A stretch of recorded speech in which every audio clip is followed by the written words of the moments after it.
Hey everyone, welcome to the week before Thanksgiving. There is so much going on at schools. I was just at my stepson's school last night for Camp Read Some More. So they did camping and the school book fair and so much happening. And you can just see the school getting prepped for the upcoming holidays. And that always makes me think.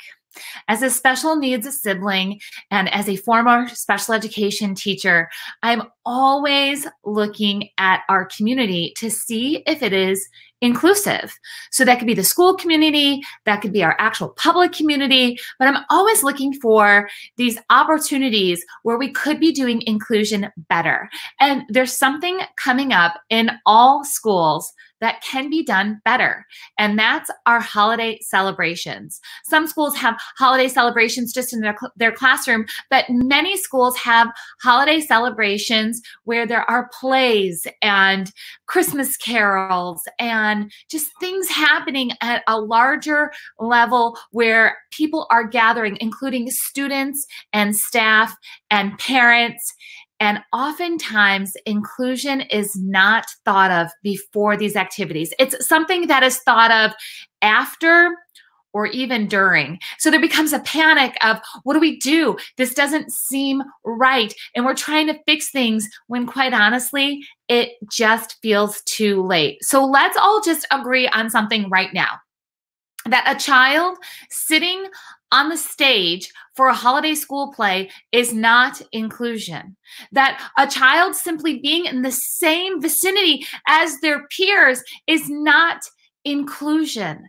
If a child is going to be included in an activity, we need to look at what their strengths are and figure out how they're going to have meaningful participation in that activity. Forcing a child to do something way outside of their comfort zone and highlighting their weaknesses while up on stage is not inclusion. When you are looking to include a child in a special activity, it is more important than ever to look at what their strengths are. That might be that they're participating differently, but in their own unique ways in the holiday celebration. Do not try to make a child be like the other children. True inclusion means being accepted for who you are and what you can do.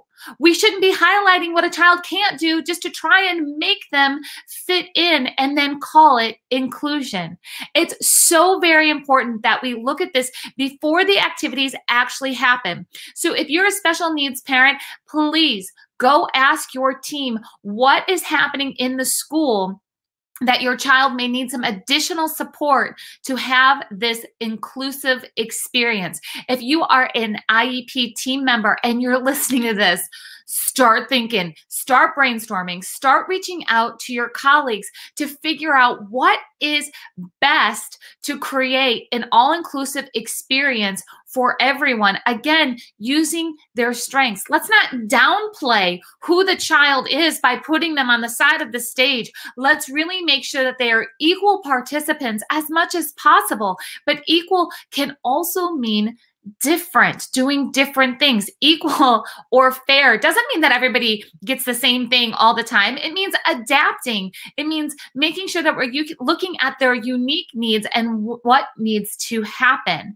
If you need help figuring out what an inclusive holiday program looks like at your school, do not hesitate to reach out to your colleagues. Do not hesitate to have those difficult conversations between staff and parents, or you know what, don't hesitate to send me a direct message and let's brainstorm together and figure out what can happen to make sure that every child enjoys their holiday celebrations at school and that they truly are accepted for who they are and what their strengths are during this holiday season. All right, guys, I'll talk to you soon.